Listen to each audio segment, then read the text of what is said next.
Welcome to Greatness. My name is Realtor Mehrooz. In the last decade, our company helped so many people just like you get the key to their dream home.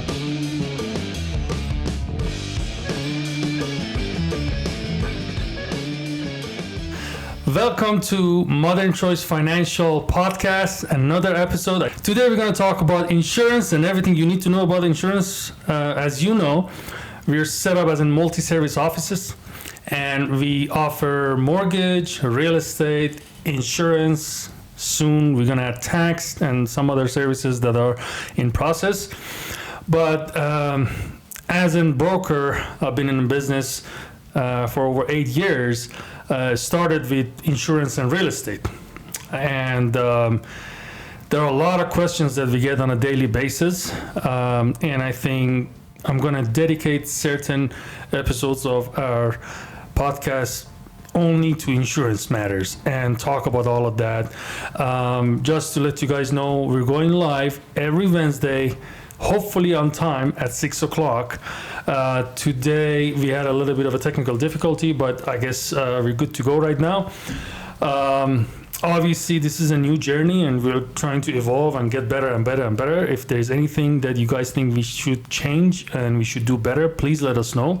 Otherwise, we're live every Wednesday at 6 p.m. It's on YouTube, Facebook, Instagram, and TikTok. The following Friday, the actual edited version of the episode going to be in our YouTube channel under Realtor Mehrooz. There's a playlist under Modern Choice Financial Podcast that has all our previous episodes, and it's getting updated with our edited version of new episodes every Friday. With that being said, let's move on and dive into insurance topic. And today's guest is a man that I know for almost 7 years. He joined my very first agency when I started as an insurance agent with Allstate, sold it a couple years after, and then opened a brokerage. Due to the fact that with Allstate we only had one company, one rate. Now we have unlimited companies. If we want to, we can keep adding more companies, and that's the whole purpose of being a broker. Michael DeVera, thank you for joining us today, and it's really an honor to have you here. You've been in the business a little longer than myself, and we can talk a lot about every segment of insurance. Please introduce yourself properly to our client, and we go into all this crazy topic and specific important stuff that I guess our clients are asking every day, and today we're going to talk about them. First of all, I just want to say thank you, Mehrooz. Thanks for inviting me here today. Of course. Hello, everyone. My name is Michael. Been in business for a little over 9 years now. About to hit my 10 years, and I didn't think I'd be here.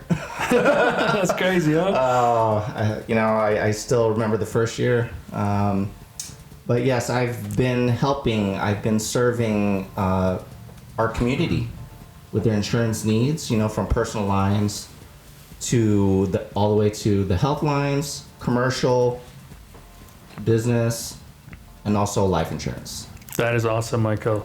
So we're gonna start from the basic foundation of insurance and what's the difference between the captive agencies versus broker agencies, and how they can really come in and differentiate their services and how they can really help the client.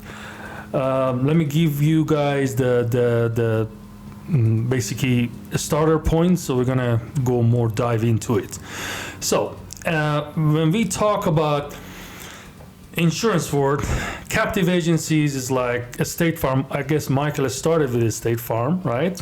Oh yes. All right, red flag. Oh yes. So we got captive world and broker world. Captive world is very captive to one brand and one name and one set of rule. But in a broker world, sky is the limit. You can add as many companies as you want. Nobody have conflict with the other one, they already know that you are set up as broker, you will be a broker, and they just say, as long as you're sending us enough business, we don't care how many companies you represent. The reason why we go to broker route is technically for the sake of every clientele.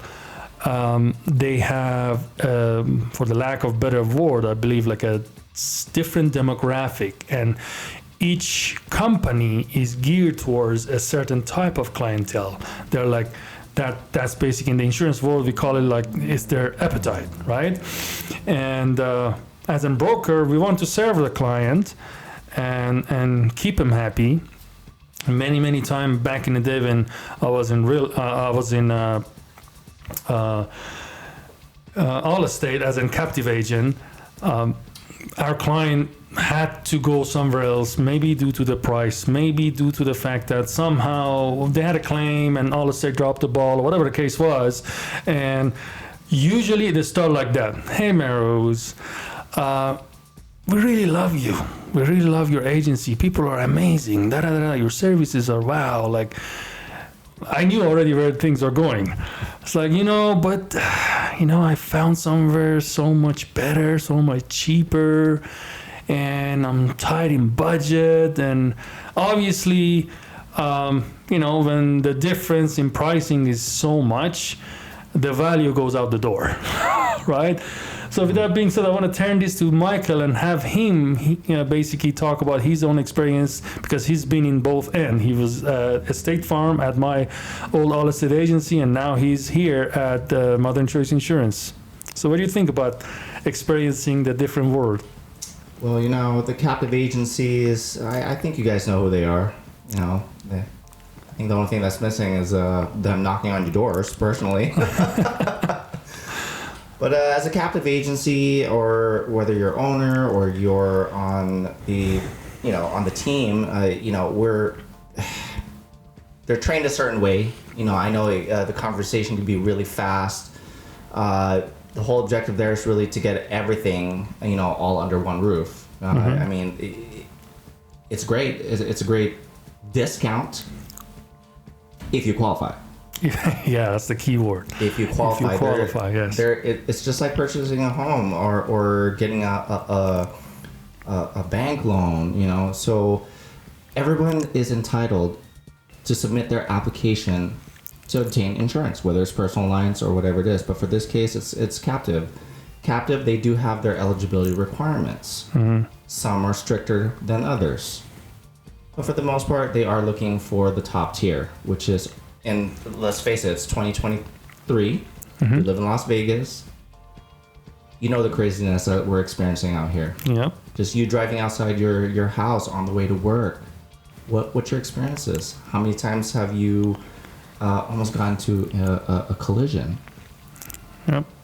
You don't know what the hazards are out there. There might be pails, or it might be buckets, or it might be worst case scenario. This is true. I almost ran into a barrel of paint. Unbelievable! Wow.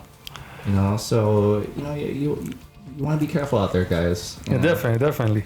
So let me basically bring it to the core of the major difference, as I mentioned earlier. Being part of those companies, as in let's say business owner standpoint, or the running your agency standpoint, your hands are so tight because technically you would have only one company. You're technically representing that company. That's it. It's like going to Mercedes, and obviously they represent Mercedes. They're not going to say anything bad about it, right? They might sell used car in their lot. Maybe they sell Toyota as well, but you're at Mercedes dealership, but on the other hand, if you go to, let's say, what's this one that sells everything, used car, CarMax. You go to CarMax, they don't care. Based on your budget, they're going to find your car in their lot. If not, they're going to look in their network of other CarMaxes, whether around within the same city or the 150 mile, they're going to deliver it by next day and they give it to you. So that's technically the broker's world. We want to find a specific policy and coverage based on each person's budget that suit them. We're not saying which one is better than the other. Just like cars, they all have four wheels. They all do the same thing, right?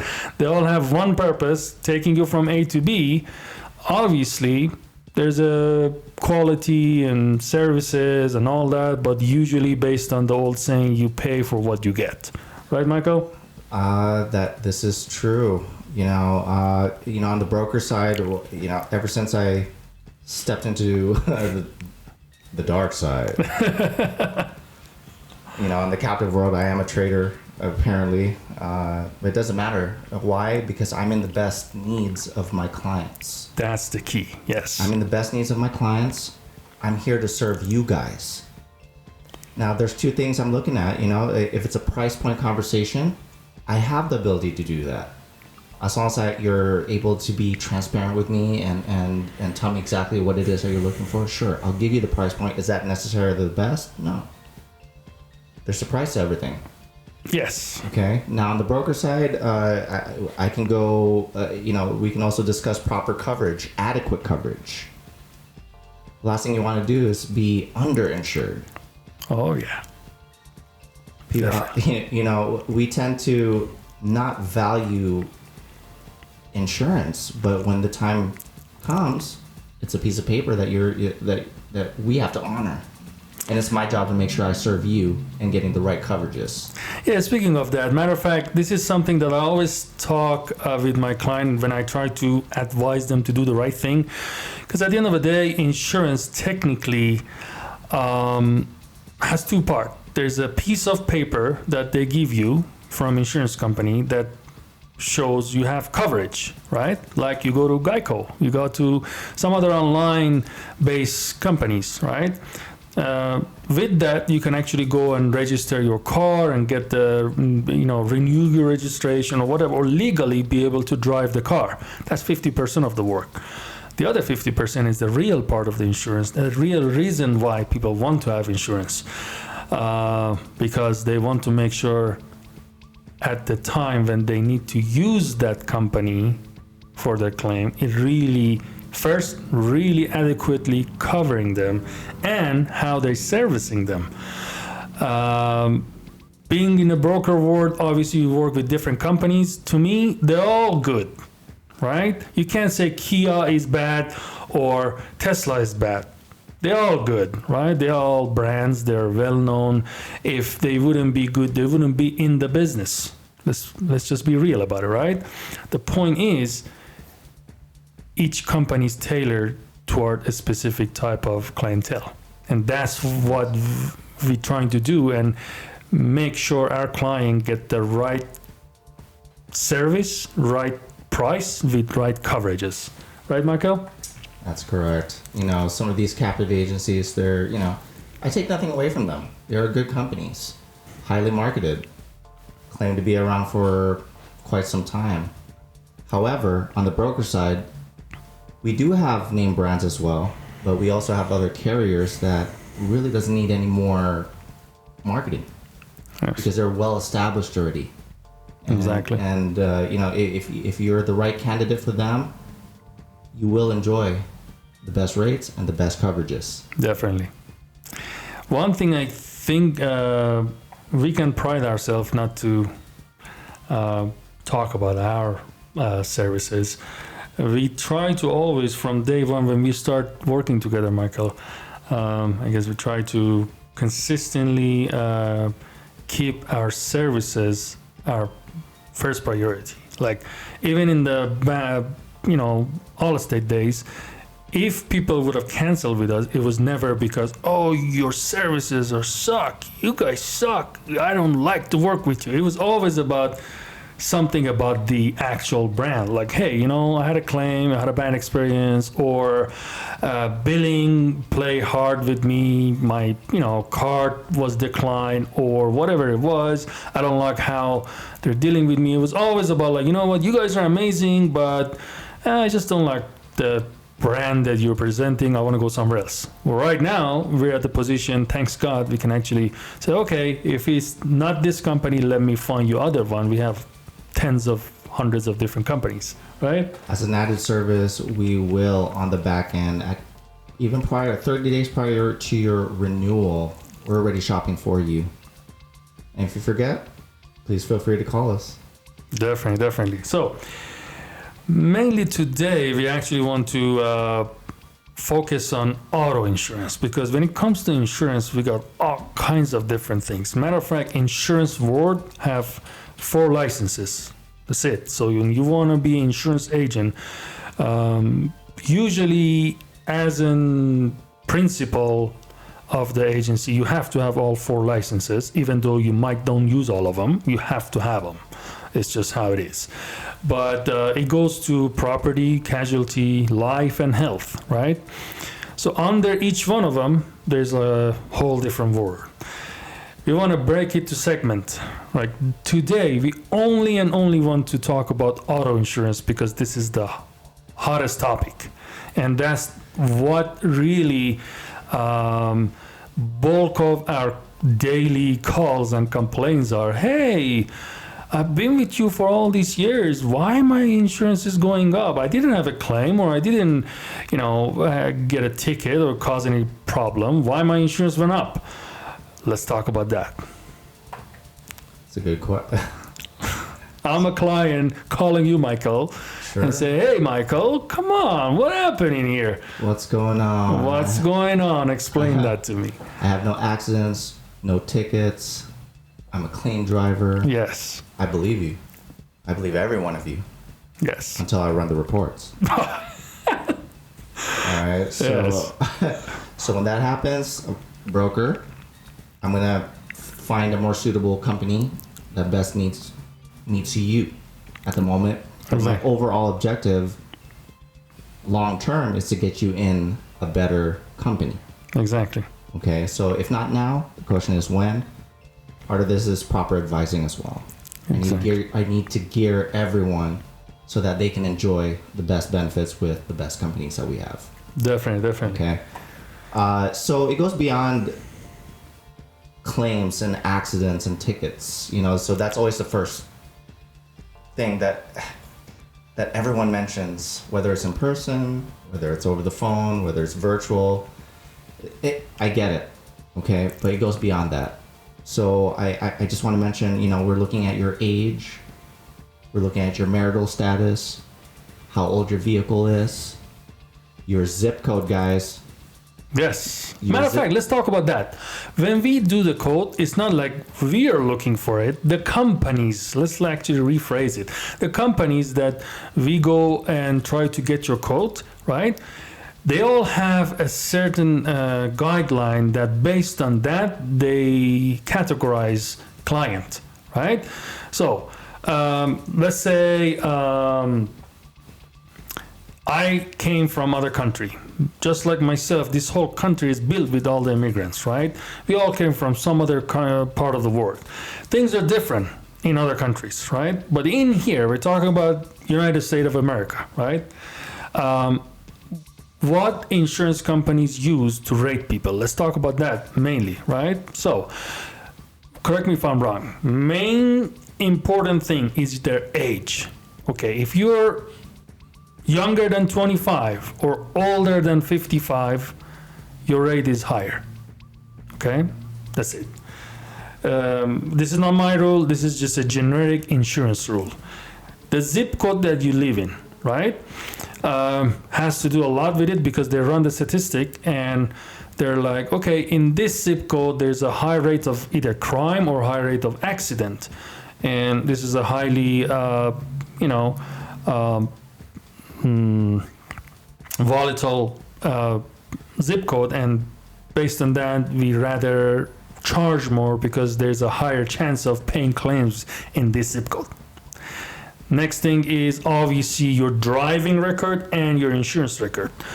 Driving record meaning did you have an accident? Did you have a ticket, right? And then when it comes to insurance record, what's the difference between the two is insurance record is how responsible you are on your insurance. Have you had a lapse between your prior insurance and this year insurance? Or mainly it goes all the way to, in some cases, up to 5 years. That's what they look, right, Michael? They do. Now, I know you asked something about captive. Okay. Yes. So to be eligible with them, they want 6 months of insurance history. Yes. But if you have any claims, good luck. I don't. You're gonna premium wise, you are gonna feel it. Okay. Yes. So this is another question I get. I filed comprehensive claims. It's not at fault. Unfortunately, if you sustain a lot of comprehensive claims, it goes beyond just glass breakage, vandalism. Yes. It goes more than that. If you overutilize your roadside service, guys, if I see 5 or 6 or 7 of them, yeah, it's going to be difficult for me to place a company fee. That's why, matter of fact, we're suggesting people to get, let's say, AAA card or whatever. Outside roadside plan. So they don't file a claim on their insurance, auto insurance. Now, this might be a question that one might raise pretty much every day. That's the whole point of me having insurance. Yes. But I think some people got it a little bit twisted. And guys, I don't agree with everything in insurance now, but my job is to guide you and advise you so that you don't you're not in a situation where I used to pay $120, now I'm at $250. Exactly. So here's the thing. Let's talk about that before we forget. So insurance, generally speaking, is not there. I mean, it is there to pay your claim, yes, but logically, you won't want to file a claim for, let's say, $1,000 loss, because most insurances, they do have a deductible, which is your part of that. Let's say the claim came to $5,000. If your deductible is $1,000, that means you're paying $1,000, we pay the other on top of whatever is your deductible, right? So $4,000 is payout from insurance, you pay that $1,000. So now, is it worth it to file a claim for something that is $1,500 when your deductible is $1,000 or even $500? I don't think so, because in the next 3 to 5 years, you end up paying more to your insurance because technically your rate goes up, as in, the person that had a claim, I don't know if I won't even give you insurance. After 2-3 claim, you're not even insurable. You got to go to high risk insurance. We can still get you insurance, but not with the typical companies with the typical rate. You're going to say, because a lot of people, they say, back home, I love that topic. Back home, let's say I had a BMW 3 Series and this is how much I paid. I never had to think about next year it goes up. Well, guess what? You're not back home anymore. You're here. And here, it's not about the car as much. Car is only probably, let's say 10-15% of your rate. The most important thing is how's your driving record, how's your insurance record. If you're new into the country, which we get a lot of people that they just moved in or whatever, and the first year to even the first 6 months to a year, they're going to end up paying higher insurance because there is no record of them. How do they drive? They might say, I've been driving for 20 years. Well, we don't have a record of it. It's in a whole other country, right? So insurance companies gauging your driving record within the first 6 months to a year, and then if you've been a good person, didn't cause any drama, no ticket, no accident, especially at fault, then next year you're gonna have a way better rate. And be insured, guys, for at least minimum. Here, this is real talk now. Yes, let's go, Michael. No, it's not your 6 months captive. Mm-hmm. What we're looking at is really 13 to 18 months of insurance history. Yes. You need to have that before you start shopping around. Or you could start off at 6 months. There are some cases where I am successful at this, where I'm able to help. Yes. But I do have the higher probability of helping you in the broker platform. Definitely. I have several different companies to deal with. Yes. So insurance history, and for your youthful drivers out there, I turned 25. What if I told you guys I've insured somebody that's been insured for 2 years? And that's a requirement, by the way. Mm-hmm. If you're new to driving, you have a youthful driver, they need to have 2 years of insurance history, and their driver's license has been active for 2 years with no claims or accidents. And I tell you what, those guys will enjoy the best rates. All right. Yes, for sure. Guys and gals. All right. So here's another thing. Let's break down, since the topic mainly is around auto insurance, let's break down the coverages. And there's a misconception of couple of coverages that people, matter of fact, earlier today I had a conversation with one of our clients. I don't know if you heard it or not, regarding uninsured and underinsured motorists. A lot of people think it's covering their car or it's always covering them and all that. We want to break down every section of coverages, and hopefully this will be a section that you guys replay and basically come back. And a lot of people don't have a clear understanding of each one of those coverages and what they are, because sometimes they come across as a big word and what they cover. So let's go, Michael. This is start with bodily injury. Bodily injury, guys. So first and foremost, that's required. the DMV requires that here. Yes. I think any state you go to, Arizona, it doesn't matter. That bodily injury. Yes. Bodily injury, that's a coverage that you must have. So if you hurt somebody and they're hurt, depending on your coverages, so out here, okay, maybe your agents didn't talk about proper coverage and you just went with what's affordable. I understand that. But what if you hit somebody more than $25,000? But an example, let's say you had $25,000 in bodily injury. That's what's going to pay the other person. Yes. And let's pray that you didn't hurt them badly enough, because that, my friends, it's going to come out of your pockets, guys. So don't hurt. So if you have the minimum coverage, try not to hurt. Yeah, be very careful. Yes. Because that's just one driver. Yeah, if they got a crazy lawyer that is very strong and they already mastered their craft, they can, even if you're at fault, you cost this guy arm or leg or something. You basically disable the guy or somehow really hurt them with their bodily injuries. You better be ready. They might even go as far as wage garnish you, because technically it was because of your fault that this person is suffering right now, right? You hurt him in an accident. It was your fault. Your insurance fulfilled their obligation. And let's say we have the state minimum of $25.50 currently in the state of Nevada.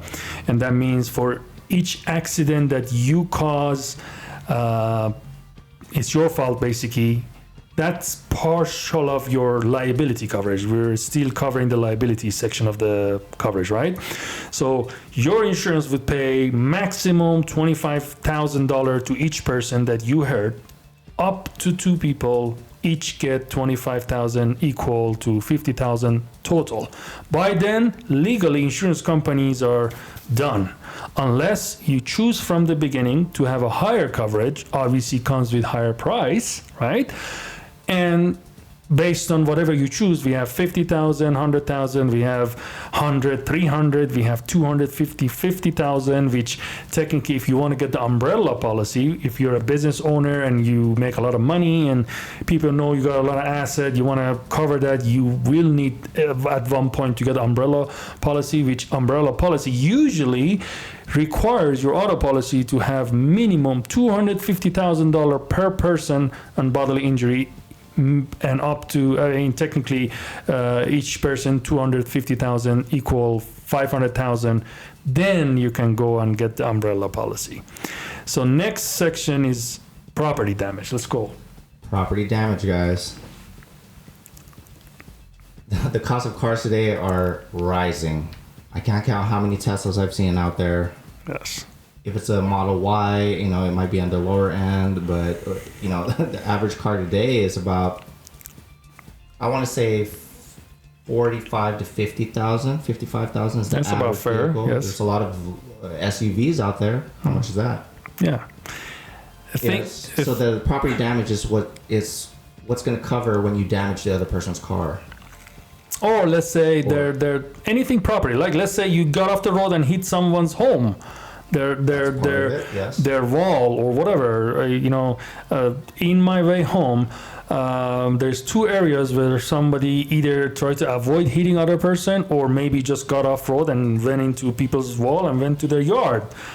That you can see the entire wall is down and is under construction right now. They avoided it. Well, on my way to the gym, I did see a vehicle. I didn't know what it was until I got closer. It was a vehicle that plowed through their wall. Yep. So, or maybe a post. So don't drink and drive, guys. Oh yeah. So next section is these two, combination of bodily injury and property damage, is your liability coverage, right?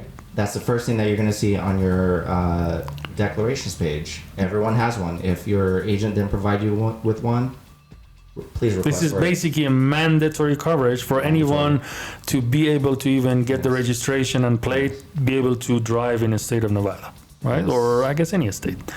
So now, next part is optional, medical coverage. Right? Med coverage. Let's talk about that. Medical coverage, med pay. Okay, that's the first thing that pays out. It's a very powerful policy, don't get me wrong. Anyone that's sustained an injury will not ask for anything less than $10,000. It costs a lot of money to even be admitted. The ER ride alone is already what? $2,500? You in and out of ER costs you probably $6,000, $7,000, $8,000, depends. So it's amazing, when I review all these insurance declarations pages, when I see 1,000, 2,000, it's not enough at all. If you're going to have that, it looks good on paper, but is it going to pay for anything? It's really not. 1,000, 2,000, good luck on your ambulance ride. That's already 2,500. So Definitely. If you're going to have that, please make sure that's part of having proper coverage, adequate coverage. Yes. Nothing less than 10,000, guys. Definitely. Let's go to the part where now we're going to full coverage, which is, usually when people purchase a car with loan, it's mandatory to carry full coverage. Some people, they try to get funny with that. Eventually, the finance company, every year, they want us to basically, supply the insurance coverage for them to make sure this auto is properly insured. Due to the fact that you still don't own the property, the auto, and if anything happened, the financing company need to get paid for the price of the vehicle. So now we're going to full coverage. Obviously, there is comprehensive and collision. Let's talk about the difference between the two and what they cover. Okay, let's start with the easiest one, comprehensive. If your vehicle's lost or stolen, catches on fire, you hit a deer, coyote, catches on, maybe lightning strikes, glass breakage, that is the deductible that you would pay upfront, and then the rest the insurance company absorbs. That's called transferring the risk. Yep. Okay. Now for glass coverage, we might want to calm down a little bit on that one. You file too many comprehensive claims for glass, it's going to count against you guys. So it's good to have it there. But there are also glass companies out there that will allow you to replace your windshield for less than your deductible, and it doesn't count against you. Exactly. Okay? If you're able to establish a relationship with a good company, a glass company, or feel free to call me. Exactly. We have all these connections. Matter of fact, my own father's car about 4 months ago, all of a sudden one day had a crack windshield. And I looked up his coverage, his deductible was $500. The glass was costing him, if it was the actual manufacturer glass, was like $580, right? And if you do aftermarket type of material, it was just around $420, right?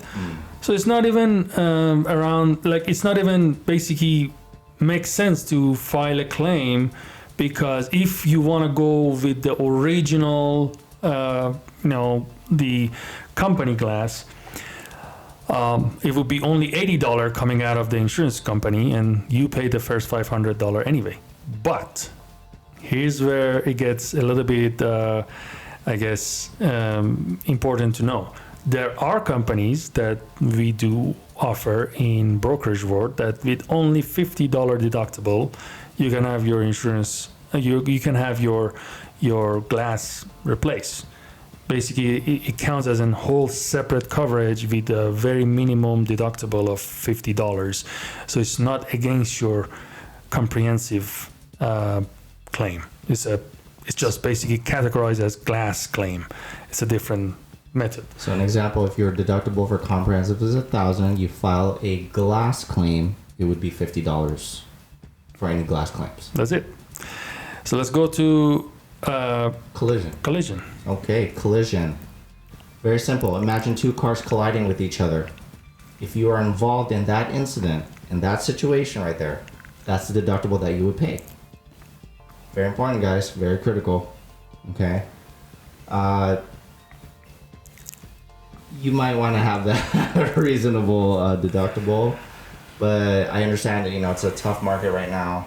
If you got to raise your deductibles a little bit, just keep in mind that's what it's there for. For sure. I think the best way to remember that anything that is not collision is going to fall under comprehensive. And collision is technically when two cars have accident, that's collision. Anything that is not collision is comprehensive. They steal your car, comprehensive. Your car caught on fire, comprehensive. A tree fall on your car, comprehensive. Hit and run, comprehensive. As long as it's not collision, which is only one thing, two cars hit each other, it's going to be comprehensive. So it's a very important part of your full coverage on your auto insurance.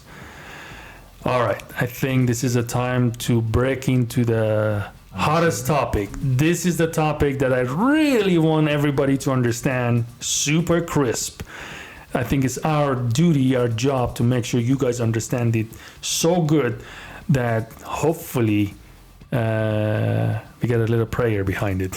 Let's talk about uninsured motorists. What is the foundation of it and what is this for? Let's go, Michael. By definition, it's to cover for your pain and suffering and lost wages. So let me just paint a picture, make it more simple. Yes. All right. You are driving to work. Somebody T-bones you. You're badly hurt. Suddenly, you're no longer able to work. You need time to heal. That's where uninsured, and the other person is uninsured or underinsured. Let's explain underinsured. Uninsured is very clear. The guy just doesn't have insurance. Somehow insurance got canceled, right? And I don't know in any other states, okay? I really want to touch, don't forget what you were saying because this is important. Back in the day, if you guys, let's say some people try to be funny or they think they're smart, they get the insurance, right? Or let's say, for the lack of better word, they used to, because they eliminated all of that. I'm going to explain how. They used to get the insurance, go and register their car, get the plate, put it on their car, and then next month they cancel the insurance, right? They're like, I'm never going to have a claim, so why would I pay insurance? It's just for me to be able to drive. Back in the day, like 20 years ago, this would fly. But nowadays, these three companies or entities per se, they're connected to each other. DMV, insurance companies, and police department. So every single day, with the help of technology, all insurance companies, they're running an auto audit in their system. If anyone's insurance is canceled, they send a report to DMV.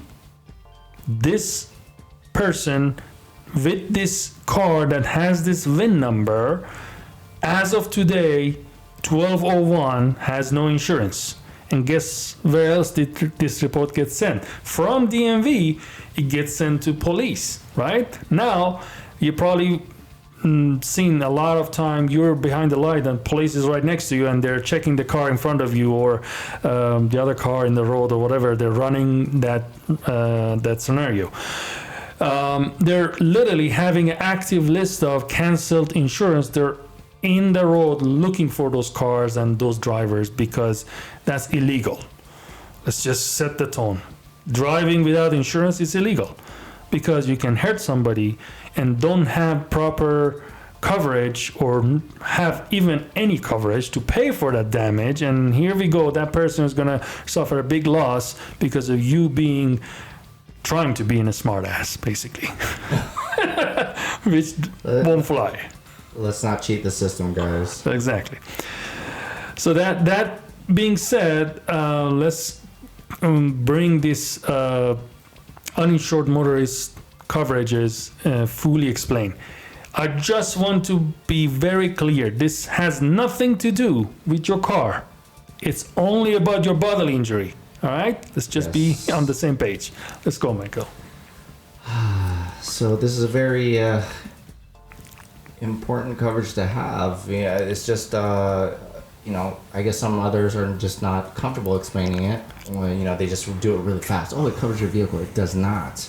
Yes. It does not. It's for your pain and suffering, your lost wages. So exactly. Again, if you're T-boned today, you're going to work. You're not able to work.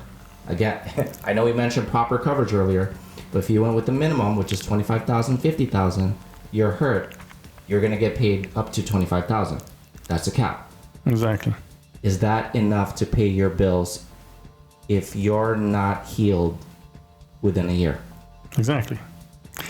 Let me clear this part. Let's just start with that.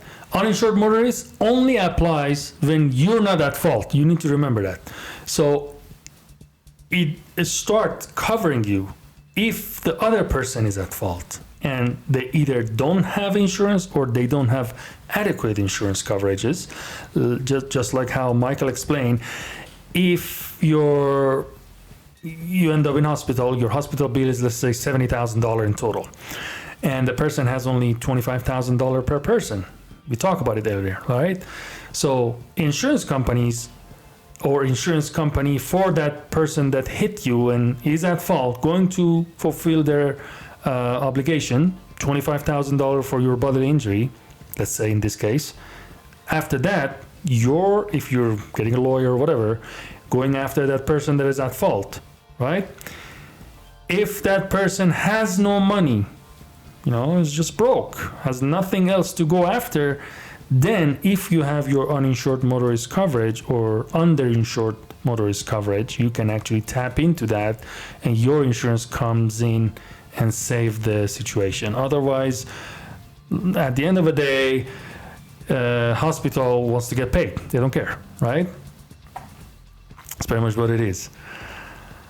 Guys, proper coverage, but I'll just put it to you guys this way. If you are able to save $35 to $50 a month, kudos. Do you want to save money now and pay out later? I've seen several drivers out here who've been driving for over 25 years.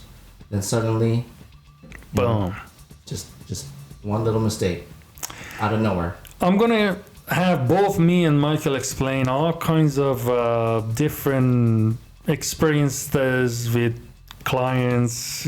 Some of them are heartbreaking experiences in the future episodes. But there are some really, really crazy things that I wish it never happened to anyone, right? So let's get that straight. Uninsured motorist. Uninsured motorist. It's important, but here's the kick here I want to give you guys, and then you can fact check that. You can talk to a lawyer. Here's where the core of the problem starts today as we talk in Las Vegas and greater Las Vegas area. I don't care about Oregon. I don't care about Texas. We're talking about Las Vegas and this part of the state of Nevada. If you go outside of Las Vegas to neighboring city, until it get this sort of traffic and this sort of volume of claim, their rates is like probably 1/3 of our rate. Why? Because there's not that many people in the road, and obviously there's not that many accidents. Therefore, they have a very lower risk, right? But in Las Vegas, since we're a touristic city and we have a lot of tourists coming from all over the world, some of them from England, from India, from Australia, the countries that they drive on the other side of the road, it's even more dangerous for them. It's confusing for them, let's be real. Heck, we get all these friends from California here on the weekend. Let's talk about them. What part of California? Yeah, right. Which one? Yeah, right. They signal right and they turn left, or all kinds of funny stuff. Or they see something in the middle of Las Vegas Boulevard, they just hit the brake, they go out, they try to take a photo of it. I mean, we get all kinds of craziness. And let's don't forget about a 24-hour drinking town, right? People get out of the casino, they're half drunk, or in some cases, some irresponsible people are fully drunk and they can't even, see properly, and they're unfortunately get in a car and they cause some horrible accidents. On top of that, we have the raise of prices, we have inflation. Any part of the cars that used to, let's say a bumper, used to cost $300. Nowadays, same thing that cost 2 years ago $300, might cost double, if not at least time half. Let's say $300 cost 2 years ago is going to be about $450 today. Obviously, insurance companies are not going to take the same money but they spend more. They're not charities, right? They're in business. They want to stay in business. And we're going to talk about this whole foundation of why all of this happening and how it's happening in the next episode, because I'm going to explain, with the help of Michael, the root of why these companies raise their rate and how it happened. And because there's obviously a Department of Insurance checking all of that. They can't just do whatever they want because they're under supervision of the Department of Insurance. This topic is a huge topic, right?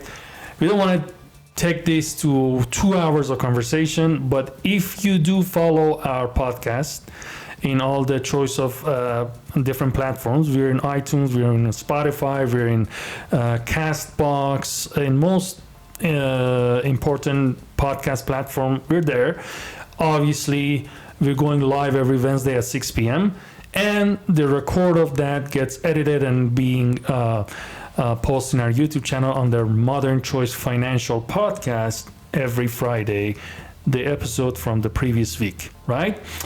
We're going to continue this. We're going to have an entire segment about insurance because there's a lot of things that we want to cover, and this is pretty much almost like a daily conversation of us in our agency, and I think it's best to break it down. Matter of fact, down the road, I can probably just send you guys a video. Watch this video, you get all your answers. If not, then call us, because we're getting repeated question every day, and it's all about why this, why that. Right, Michael? That's correct. And if you guys have any areas of insurance, whatever it is, feel free to comment, and then maybe we can exactly have another podcast in depth of what concerns you guys may have. Definitely. That's actually the point. Matter of fact, this episode was sponsored by Modern Choice Insurance. Modern Choice Insurance is a broker here in Las Vegas with all kinds of different companies representing different segments of insurance, whether for your business, for your personal, home, auto, boat, motorcycle, business, commercial auto, heck, if it's a hotel, casino, I don't know, whatever it is, restaurant, bar, we insure it all, right? Sure. Let's go. On our side, it's called personal lines. Okay. For future, you got your life and anything health related, shoot your comments. Definitely.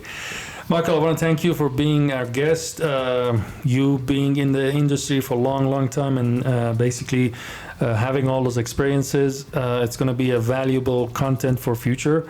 We're definitely going to have you probably on a regular basis, maybe like every once a month, let's say Every 3 episodes, we talk about some other topic. One of the episodes going to be about insurance. Obviously, if you guys following our social medias, we're going to post the topic for the upcoming week. Next week, we're going to talk about mortgages and all the changes that is happening and about to come, because as a mortgage broker, we get all the insider news, and I think it would be good towards the end of the year. We're going to talk about all of that. And almost every year around this time,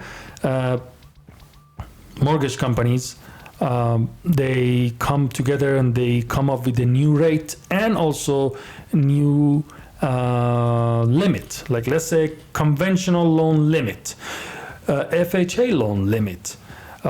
They just raised the VA, almost no limit. Okay, but the thing is, some companies, they say, okay, we can only loan up to, let's say, $2 million, even though there is no limit on VA, right? VA is ready to actually take $5 million loan, no problem. The companies might have limit on that. So we want to discuss all of that, obviously, in our next episode. But please, please, please follow our social medias. They're all under Realtor Mehrooz. And comment about the question that you might have. And we definitely answer them in all our future episodes. Other than that, we want to conclude today. Michael, if there's a last word, please, floor is yours for our audience. Always remember, everyone, that's listening and chimed in, tuned in, I'm here, we're here. We're here, we're always going to be on your side, okay? Definitely. And if there's a way for us to fight for you, we're going to fight for you. So you get what you want. At the end of this, this is not just a transaction for me or for anyone with Modern Choice. We're always here to serve you. That's our sole purpose. Exactly. And we take great pleasure in that. And that's our commitment. Definitely. So technically, to conclude the beginning phase of our podcast, because we have no script for it. This is just on the go, right? We're just talking, like having a conversation. And as we go to whole different areas. I just want to conclude one section.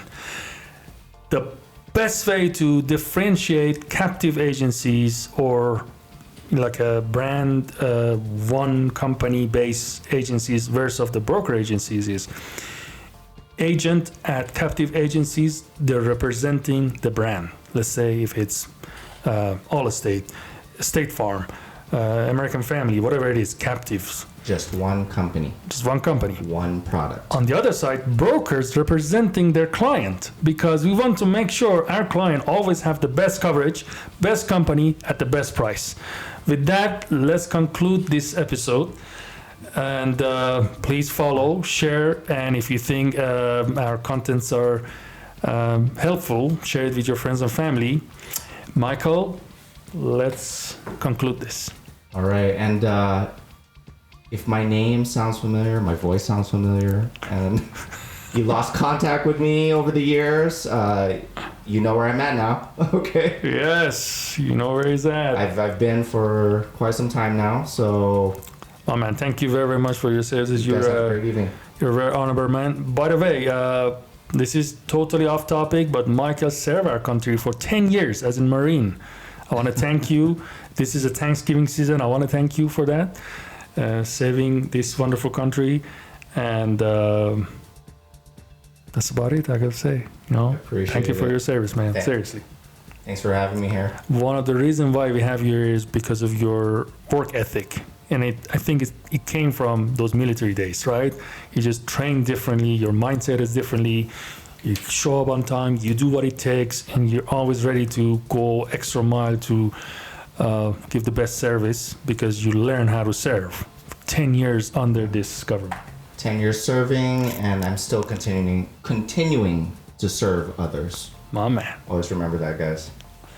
Thank you very much. You guys, please follow, share, and we'll see you in the next episode. Ciao.